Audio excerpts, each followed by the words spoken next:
Donc, Absolute Superman, ça continue avec ce nouvel arc, The Battle of Kansas, voilà, en 3 numéros.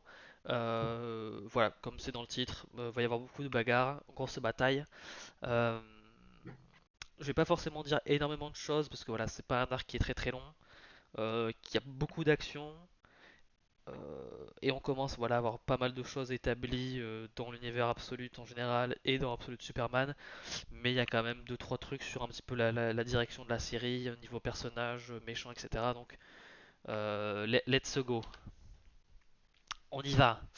Euh, Let's go! c'est toujours Jason Aaron au scénario, c'est Rafa Sandoval au dessin.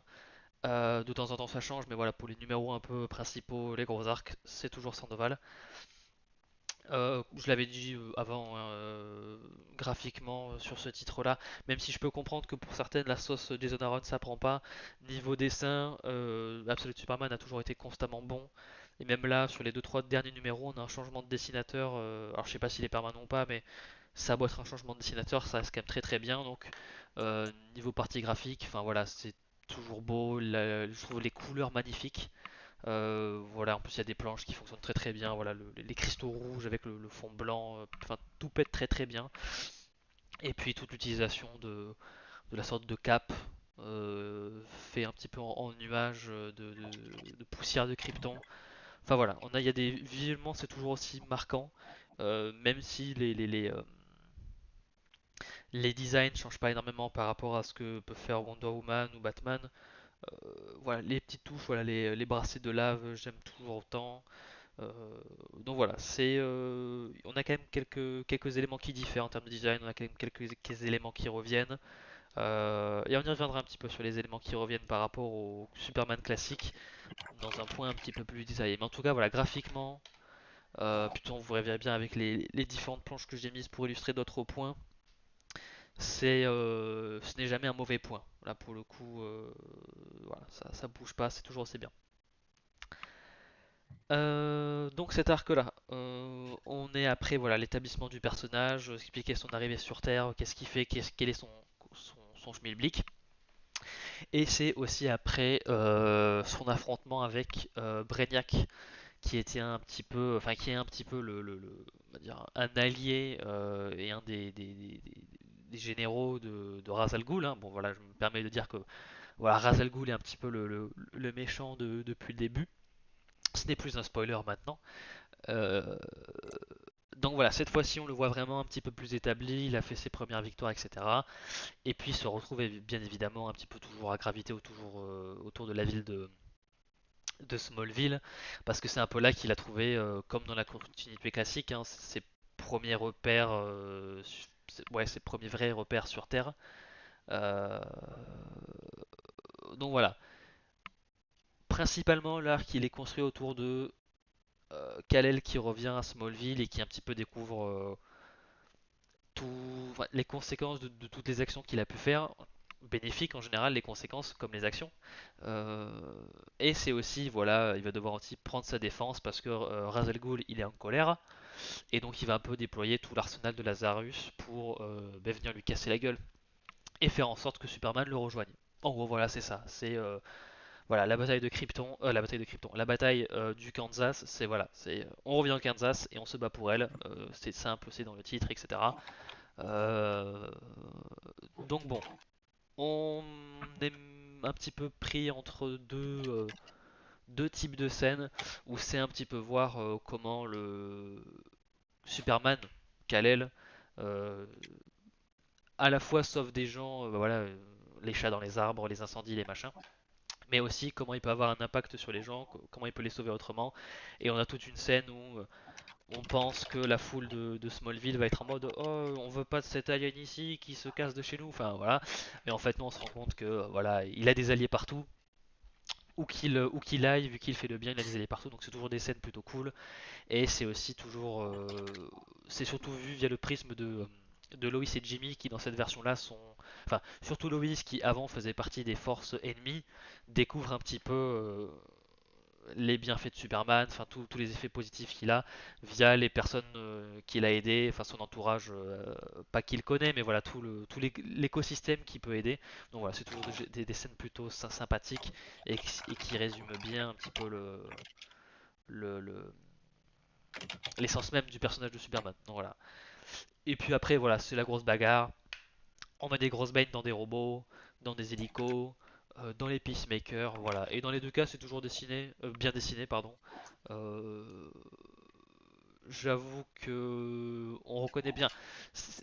Ça peut m'arriver de temps en temps avec certains styles de dessinateurs de pas souvent reconnaître euh, les personnages qu'on nous présente parce que on les dessine un petit peu tous, enfin de la même manière, etc. Là, pour le coup, je trouve que le style de Sandoval, on marque bien les différences de couleur de cheveux, la couleur des yeux, un peu la morphologie des têtes, des visages, etc. Surtout pour les personnages importants, hein, mais voilà, donc c'est bien. Je suis jamais perdu dans c'est qui ce machin, etc. Donc voilà, et même dans les personnages un peu plus secondaires, on met toujours quelques touches pour dire que c'est pas tout à fait le même personnage. Là, on le voit bien dans les habitants de Smallville. Bah, il y en a un qui est chauve, il y en a un qui a une barbe un peu grisonnante, l'autre on lui donne une casquette. C'est des trucs à la con, mais je tiens quand même à. Voilà, c'est pas tout le temps qu'il y a ça, et vu qu'on, mine de rien, on étoffe un petit peu le nombre de personnages, on n'est pas paumé. Et puis après, voilà, pour les bagarres, j'aime beaucoup je sais pas, les couleurs d'explosion un petit peu chaudes, orangées. Je sais pas, je trouve que c'est toujours très bien traité dans le titre, donc voilà, les bagarres c'est bien, les scènes un petit peu plus tranquilles c'est bien aussi. Euh, Ensuite, je l'ai dit tout à l'heure, voilà, le gros méchant, c'est Ra's al Ghul. Je dis gros parce qu'il est un peu comme Bane en fait, hein, on lui a un petit peu donné de, je sais pas, il est shooté aux stéroïdes, ce genre de choses, j'en sais trop rien, mais voilà, pour le coup, Ra's al Ghul, euh, qui pour le coup, alors je sais pas si c'est ce qu'ils vont faire, mais pour moi il a une tête de Vandal Savage. Est-ce qu'ils ont volontairement euh,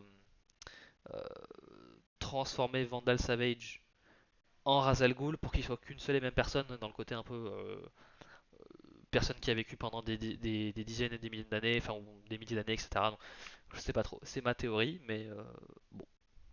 Mais en tout cas, ouais, vu la tête du gars, je pense que c'est le cas.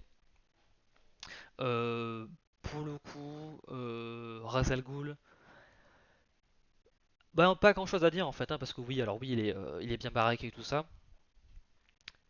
Mais si on part du principe que il a quand même un petit peu aussi un côté très Vandal Savage, on n'est pas trop sur un personnage qui diffère énormément de l'univers classique. Si ce n'est qu'il a une grosse épée en kryptonite qui est assez cool, on va pas se le cacher. Euh, mais c'est vrai qu'à part ça, en termes de comportement, les moyens sont un petit peu différents, mais on est un peu sur ouais, prise de contrôle de la planète. Alors, je pense pas, en tout cas, moi j'ai jamais remarqué un côté très éco-terroriste, ou en tout cas se battre pour la planète, ou rééquilibrer l'ordre naturel, ou je sais pas quoi.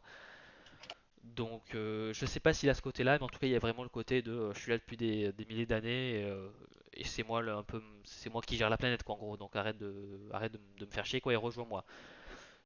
D'habitude, c'est avec Batman qui fait ça, hein, pour devenir un peu son successeur. Là, c'est pareil avec Clark. Euh, Enfin, Kal-El plutôt, vu qu'il n'est pas vraiment Clark Kent. Euh, donc voilà, Ra's al Ghul, ça change pas énormément, mais ça fait le café. Voilà, on l'a un peu shooté au stéroïde, du coup il a un peu de quoi se battre avec Superman. L'épée en kryptonite aide pas mal aussi.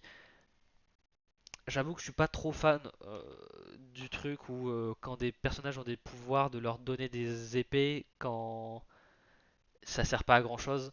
Voilà, je comprends, épée en kryptonite contre épée en cap de Superman ou je sais pas quoi, ça fait vert contre rouge, ça fait un peu Star Wars dans l'idée. Mais ils avaient fait pareil dans la série Flash où ben, en fait ils ont beau courir très vite, ils se battent avec des épées d'éclairs, donc j'étais un peu en mode, c'est un peu hors sujet selon moi, donc c'est un peu dommage un peu d'avoir fait un petit peu un gros combat autour de ce gimmick là. Mais c'est bien fait, enfin c'est joli, donc pour le coup, bon, j'ai apprécié quand même le spectacle, quand même, on va pas se le cacher. Euh, voilà. Après le reste des scènes d'action, c'est vrai que j'ai mis quand même en lumière celle-là parce que bah, c'est une bataille contre le gros méchant, etc. Mais il y a beaucoup de scènes où c'est beaucoup plus Superman qui va aller taper pas mal euh, de l'armée de Lazare, etc. Donc la plupart, on va dire 95% des scènes d'action dans le titre sont cool, sont bien dessinés et sont pas dans le côté on rajoute des gimmicks un peu étranges. Voilà. Le reste du titre, c'est vraiment à la bagarre, les gros points, etc. Et on utilise aussi un petit peu la cape. C'est vrai que ça, c'est la nouveauté qui, pour moi, fait pas trop étrange, selon moi, quand elle n'est pas utilisée comme une épée. Voilà, je tiens à préciser quand même ça, qu'on ne vienne pas retoquer mes incohérences. Mais sinon, à part ça, ouais, il y avait beaucoup d'actions dans l'arc, donc c'était important de la réussir et c'est réussi, clairement. Et puis il y a tout à côté de la ville de Smallville qui elle aussi résiste via ses propres moyens, avec des réseaux de tunnels, etc. Donc voilà, donc franchement, ça monte pas juste que ils attendent que Superman vienne les sauver. Donc franchement, c'est une cape épée, on peut dire ça. Mais en fait, c'est une cape ce que tu veux, hein, parce elle peut faire panier, elle peut C'est beau. secourir plein de gens. Je pense qu'elle aussi, elle peut faire comme la cape de Batman, elle peut se servir des chasses aussi, j'en suis sûr. Donc voilà. Et en plus, elle peut te parler, hein, voilà, vu qu'il y a une IA dedans, vu que Grok est dedans ou ChatGPT, c'est à vous de voir, mais voilà. Une cape suisse, tout à fait. Euh, Bon, globalement, c'était un arc plutôt sympa. C'est vrai que Superman, ça a un petit peu perdu pour moi ouais, de sa saveur parce que j'avais trouvé vraiment le premier arc très très bien. Le deuxième arc m'avait un peu refroidi. Là, j'avoue, c'est un petit peu mieux. Et là, ce qu'ils font depuis deux-trois numéros, donc après cet arc-là, ça recommence pas mal à m'intéresser. Euh, mais globalement, ça reste quand même plutôt cool à suivre. Ça reste quand même très facile à lire aussi, je trouve. Ça se lit facilement, ça se lit vite. Euh, Smallville est très très jolie. Là, par exemple, je trouve la planche magnifique avec le coucher de soleil. On a du jaune, on a du bleu. Enfin, voilà. Graphiquement, rien à redire. Par contre, c'est vrai que encore plus que pour Batman, pour Wonder Woman, on va sur un sorte de peut-être de statu quo. Alors peut-être que la suite des numéros sortis en VO vont contredire là-dessus, hein, mais on regagne très très vite pas mal d'éléments qu'on a dans l'univers principal et je sais pas si c'est très judicieux de les installer dès maintenant. Pour avoir lu les numéros d'après, peut-être qu'ils vont pas être véritablement implantés tout de suite, mais en tout cas, voilà, on nous présente dès le 12e ouais, même pas, ouais, même pas avant le 15e numéro, on a déjà le costume un petit peu plus classique, l'introduction du prénom de Clark, et un petit peu plus d'importance de la ville de Smallville, des Kent, etc. Donc c'est vrai que c'était un très bon point du premier arc, mais est-ce que déjà le remettre en tant que constante est vraiment cœur émotionnel du titre aussitôt, est-ce que c'est une bonne idée? Est-ce que ça va pas empêcher de vraiment explorer le fait que ce Superman-là n'a pas grandi sur Terre? Ouais, ouais, Mac, on arrive vers un Superman plus lumineux, là où avant il était un petit peu plus centré sur lui-même, il était pas vraiment dans l'image du héros, il était vraiment dans protecteur silencieux et il cherche pas vraiment à inspirer par son image. Euh, donc bon, je sais pas. En tout cas, on nous réimplante pas mal d'éléments qui sont très semblables au statu quo de l'univers classique. À voir comment c'est géré par la suite. Je préfère le dire maintenant parce que peut-être que ça viendra. Si ça arrive par la suite, ben comme ça je pourrais dire je vous l'avais dit. Mais en tout cas, voilà. Dans les autres titres, j'ai pas cette impression-là qu'on retourne trop vite aux éléments de l'univers classique. Là, ici, attention. Après, voilà. La suite pour le moment, voilà, les numéros d'après, je les trouve assez prometteurs dans le fait de continuer à un peu toujours exploiter les différences que ce Clark voilà, de ce qui est maintenant est Clark voilà, dans cet univers. Voilà, pour vraiment dire ben, s'il n'a pas du tout le même tempérament, le même comportement, les gens autour de lui interagissent pas de la même manière. Donc là, on commence ouais, à établir pas mal de relations entre personnages, pas mal d'éléments de l'univers, de se verrouiller peut-être dans un lieu plus particulier. À voir comment on gère ça, mais en tout cas, pour le moment, c'est pas problématique, mais attention. Non, Matt, on est revenu, je pense, je sais pas, depuis même pas 10 minutes. Mais bon, t'inquiète pas, de toute façon, il y aura la VOD de la partie. Mais ouais, les coupures de courant, ça pardonne pas quoi. Ouais, Mac, ça peut. Ouais, ouais, surtout avec ce qui se passe dans les numéros très récents, il y a un truc avec autour de Metropolis et de Lois, à voir comment ça va se passer. Ouais, après, peut-être que le fait que Superman, oui, redevienne un petit peu plus lumineux avec un peu plus d'assurance fait que ça va peut-être un peu commencer à rééquilibrer les choses dans cet univers. Peut-être que ça fait partie d'un plan et qu'on verra un petit peu tous les trucs bien bougés au bon moment, peut-être. Mais voilà, en tout cas, je voulais quand même placer cette inquiétude parce que bon, elle me paraissait importante à souligner, quoi. Vous m'entendez? Oui, on t'entend. Je viens de mettre ma fille au lit. Elle m'a demandé pourquoi Dieu nous a créés. Donc voilà, là, si vous avez la réponse, surtout, n'hésitez pas, hein. Je sais pas. En tout cas, si nous Moi, vivions, j'ai ouais. moi, j'ai dit que c'était pour qu'on regarde Dragon Ball, mais elle m'a dit non. Ah là là, après, je sais pas. Si on avait été dans l'univers absolu, on aurait dit, bah, c'est parce qu'il y a Darkseid. Mais là, tu peux lui dire le hasard. C'est ça que j'aurais dû répondre. C'est ça, les vrais lecteurs de comics. Je leur ai dit, mais Dieu, c'est bien sympa, ma fille, mais connais-tu Darkseid? Voilà. Tu es là pour répondre à l'équation de l'antivie. Voilà. Donc bon, ces trois derniers numéros du coup seront compilés avec l'arc d'avant qui était Son of the Demon, je crois, Son of a Demon, qui était beaucoup plus centré sur Brainiac. Et ils seront dans le deuxième tome d'Absolute Superman. euh, oui, le deuxième tome d'Absolute Superman, qui sort donc chez Urban, hein, comme d'hab, c'est d'ici. Alors, le 10 avril 2026, je vais revérifier cette info. Voilà, en tout cas, le prix, c'est sûr, c'est ça, c'est 22,50.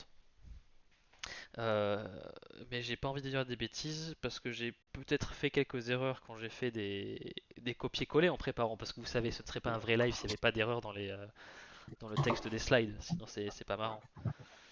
10 avril 2026, non, c'est bon, j'avais bien fait mes devoirs.